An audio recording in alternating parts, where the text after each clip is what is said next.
हरिबोधनी एकादशी के पावन अवसर पर प्रदेश के मुख्यमंत्री पुष्कर सिंह धामी ने विधानसभा नरेंद्र क्षेत्रांतर स्थित घंटाकृत स्थित पहुंचकर घड़ियाल देवता के दर्शन और पूजा अर्चना किए। इसके बाद मुख्यमंत्री माता मंगला जी और भोले जी महाराज की उपस्थिति में घंटाकर्ण धाम में ठाकुर भगत सिंह सजवाण की मूर्ति स्थल पर भूमि पूजन किया है। इस मौके पर मुख्यमंत्री ने 16,50,000 की लागत से बने घंटाकर्ण पंपिंग योजना, 10 लाख की लागत से बने विश्राम गृह, 7,50,000 की लागत से बने रेन शेल्टर, बेंचेज और साइनेज का लोकार्पण किया है। 50 लाख की लागत से बने एक अन्य विश्राम गृह का भी शिलान्यास किया गया है।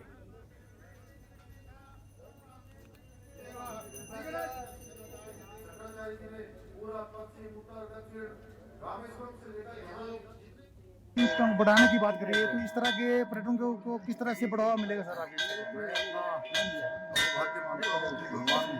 घंटाकर्ण देवता के इस प्रांगण में आने का मुझे सौभाग्य मिला है और हमारी सरकार हमेशा तीर्थाटन को बढ़ाने के लिए, यहाँ पर हर तीर्थाटन है जो हमारा धार्मिक तीर्थाटन है वो बढ़े, इसलिए ऐसे जितने भी हमारे ऐसे पवित्र स्थल हैं उन सभी स्थलों को हम लोग आगे विकसित कर रहे हैं, उनका सौंदर्यीकरण कर रहे हैं, हर प्रकार से विकास कर रहे हैं। अभी माननीय प्रधानमंत्री जी केदारनाथ धाम में वहाँ से केबल रोपवे चलाने की बात कही है। हमारे यहाँ जल्दी केबल कार से केदारनाथ पहुँचेंगे, हेमकुंड साहब पहुँचेंगे। चारों धामों का आज केदारपुरी में 400 करोड़ से भी ज़्यादा योजनाओं का काम वहाँ पर चल रहा है। 225 करोड़ की योजनाओं का काम पूरा हो चुका है। द्वितीय चरण में 184 करोड़ का काम गतिमान है। तृतीय चरण की भी अभी केदारनाथ जी में अप्रैल माह से काम प्रारंभ हुआ है। चारों धामों में जिस प्रकार से सड़कों का निर्माण हो रहा है, हवाई कनेक्टिविटी को ठीक प्रकार से दुरुस्त किया जा रहा है, रेल की जो ऋषिकेश कर्णप्रयाग रेल लाइन बन रही है, तमाम प्रकार का जो काम भारत की सरकार कर रही है माननीय प्रधानमंत्री जी के नेतृत्व में, हमारे देश के यशस्वी प्रधानमंत्री नरेंद्र मोदी जी लगातार, और उत्तराखंड के साथ उनका विशेष लगाव है, उन्हीं के पद चिन्हों पर चलते हुए हम भी लगातार यहाँ के जो हमारे ऐसे धार्मिक स्थल हैं उन सभी धार्मिक स्थलों पूर्ण रूप से सौंदर्यीकरण हो या उनका विकास हो या उन तक वहाँ तक पहुँचने की सड़क सभी क्षेत्रों में काम करें। और मुख्यमंत्री पुष्कर सिंह धामी ने आइसलैंड के उच्चायुक्त गुडनी ब्रैक्सन से मुलाकात की है। इस मौके पर मुख्यमंत्री और आइसलैंड के उच्चायुक्त के बीच राज्य के विभिन्न मुद्दों पर चर्चा हुई, जिसमें दोनों पक्षों के बीच द्विपक्षीय व्यापार, सांस्कृतिक प्रचार, शिक्षा, पर्यटन, फिशरीज, ग्रीन एनर्जी के रूप में भूतातीत ऊर्जा और अन्य संभावनाओं पर चर्चा की गई है। मुख्यमंत्री पुष्कर सिंह धामी ने कहा कि उत्तराखंड में पर्यटन और तीर्थाटन के क्षेत्र में अनेक संभावनाएं हैं। इस दिशा में अन्य सरकारें, राज्य सरकार का विशेष फोकस रहा है। लैंड के राजदूत आज मुझसे मिलने के लिए और उनका पूरा प्रतिनिधिमंडल आज मिलने के लिए आया था, और विशेष करके जो आइसलैंड ने में मैक्सिमम जो एनर्जी है जिसको हम ग्रीन एनर्जी कहते हैं, जो गर्म पानी के से पैदा होती है, जैसे बद्रीनाथ में जो हमारे तप्त कुंड हैं जो जिन पे लोग नहाते हैं गर्म, उस एनर्जी का प्रयोग आइसलैंड में बहुत 30-70% वहाँ हाइड्रो है और 30% वहाँ इस ग्रीन एनर्जी के प्रयोग होता है। और कांग्रेस के वरिष्ठ नेता राशिद अल्वी के बयान को लेकर उत्तराखंड के मुख्यमंत्री पुष्कर सिंह धामी ने पलटवार किया है। सीएम धामी ने कहा कि कांग्रेस पार्टी और उनके नेता हमेशा तुष्टीकरण की राजनीति करते हैं। उन्होंने कभी राष्ट्र की बात नहीं की है। हिंदू धर्म सबको समाहित करने वाला धर्म है। हम इस संस्कृति को मानने वाले हैं। उनकी जितनी निंदा की जाए वह कम है और ये कांग्रेस पार्टी की मानसिकता को दर्शाता है। अपने शासनकाल में हमेशा उन्होंने अलगाववाद और आतंकवाद को बढ़ावा दिया है।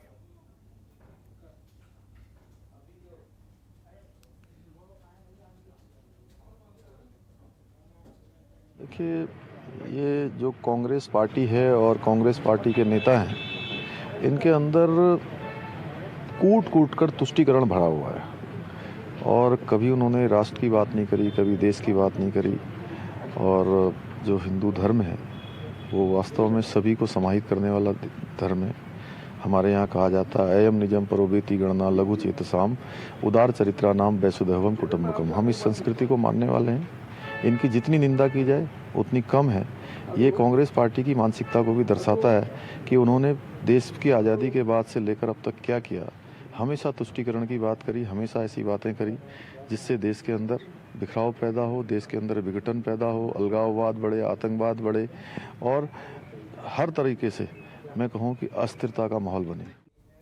और आगामी विधानसभा चुनाव की तैयारियों में जुटी उत्तराखंड बीजेपी ने अपने अभियान को तेज कर दिया है। चुनाव प्रभारी प्रहलाद जोशी की अध्यक्षता प्रदेश मुख्यालय में कई बैठकें की गई हैं। प्रदेश प्रभारी दुष्यंत कुमार गौतम, बीजेपी प्रदेश अध्यक्ष मदन कौशिक, सह प्रभारी लॉकेट चटर्जी, आरपी सिंह, पूर्व मुख्यमंत्री विजय बहुगुणा, त्रिवेंद्र सिंह रावत इसमें शामिल हुए हैं। बैठक में आगामी चुनाव की दृष्टि से सभी डिपार्टमेंट के कार्यों को लेकर खाका तैयार किया गया। बैठक के बाद प्रदेश अध्यक्ष मदन कौशिक ने बताया है कि यह महत्वपूर्ण बैठक प्रहलाद जोशी के मार्गदर्शन में संपन्न हुई है। बैठक में पार्टी के 33 डिपार्टमेंट के सभी प्रमुख, सह प्रमुख मौजूद रहे। सभी को कहा गया है कि चुनाव को दृष्टि से आप अपने डिपार्टमेंट को संभालें और सप्ताह में 2 या 3 दिन अपने कार्य का पूरा अध्ययन करें और ये विचार करें कि हम चुनाव की दृष्टि से क्या बेहतर कर सकते हैं। मदन कौशिक ने बताया कि आगामी 24, 25 और 26 नवंबर को इन सभी के साथ अलग अलग बैठकें होंगी। बैठक राष्ट्रीय अध्यक्ष जेपी नड्डा, चुनाव प्रभारी प्रहलाद जोशी और हमारे बड़े नेताओं की अध्यक्षता में होंगी। हमारे सभी बड़े नेताओं पर निर्भर करता है कि वो क्या निर्देश देंगे। चुनाव प्रबंधन समिति की महत्वपूर्ण बैठक आदरणीय प्रहलाद जोशी केंद्रीय आज चुनाव प्रबंधन समिति की महत्वपूर्ण बैठक आदरणीय प्रहलाद जोशी केंद्रीय मंत्री हमारे चुनाव प्रभारी जी के मार्गदर्शन में हुई है। इसमें 33 डिपार्टमेंट के सभी प्रमुख और सह प्रमुख उपस्थित आए। सभी को कहा है कि चुनाव की दृष्टि से आप अपने डिपार्टमेंट को संभालकर और सप्ताह में 2 दिन 3 दिन आप प्रदेश कार्यालय में आकर अपने डिपार्टमेंट का पूरा अध्ययन करके हम कर सकते हैं चुनाव की दृष्टि से, और ये सबको कहा गया है। अगले 24, 25, 26 तारीख में इन सभी डिपार्टमेंट के साथ अलग अलग बैठकें होंगी, जिसमें कुछ के साथ आदरणीय प्रहलाद जोशी जी बैठेंगे, कुछ के साथ बीएल संतोष जी, कुछ के साथ आदरणीय राष्ट्रीय अध्यक्ष जी, सभी अलग अलग बैठेंगे। और उत्तराखंड के पूर्व मुख्यमंत्री विजय बहुगुणा की राजनीति में रोटेशन पॉलिसी को बेहतर मानते हैं। जिस तरीके से गुजरात की राजनीति में बीजेपी के मुख्यमंत्री से लेकर मंत्री तक बदल डाले, ऐसे में पूर्व मुख्यमंत्री विजय बहुगुणा भी इसके पक्षधर नजर आ रहे हैं। बीजेपी प्रदेश कार्यालय में चुनाव प्रबंधन समिति की बैठक में पहुंचे पूर्व मुख्यमंत्री विजय बहुगुणा ने कहा है कि जो आज मुख्यमंत्री है वह कल पार्टी का काम संभालेंगे। पूर्व सीएम विजय बहुगुणा का कहना है कि हम स्पष्ट बहुमत से सरकार बनाएंगे और पार्टी फैसला करेगी कि मुख्यमंत्री कौन होगा।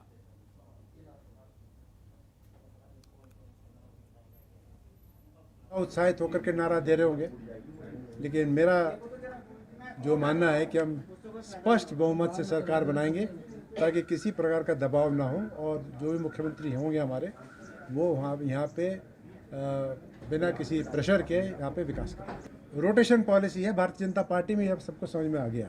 गुजरात में कर दिया कि नहीं किया मैंने। Once a minister, once a chief minister, always a chief minister, ये सिद्धांत भारतीय जनता पार्टी में नहीं चलता है।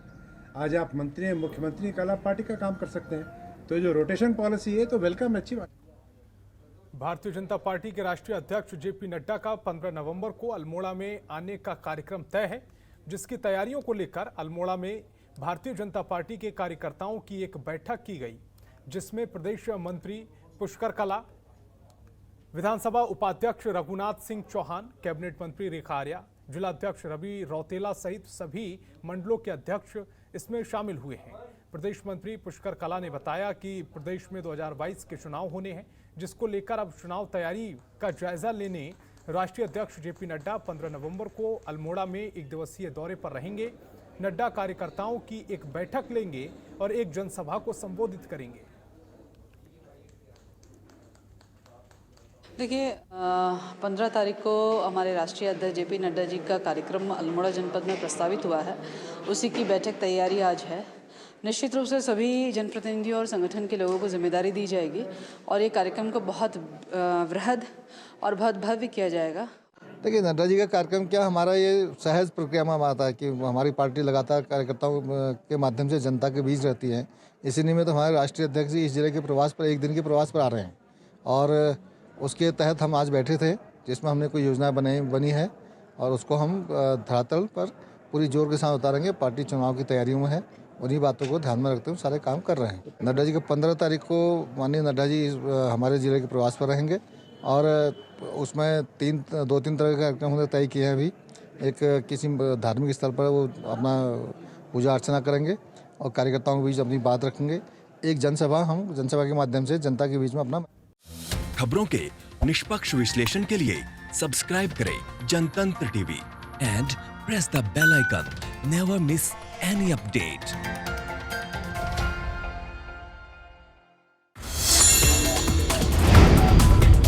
Download the Janatantra TV app, available on Google Play and App Store.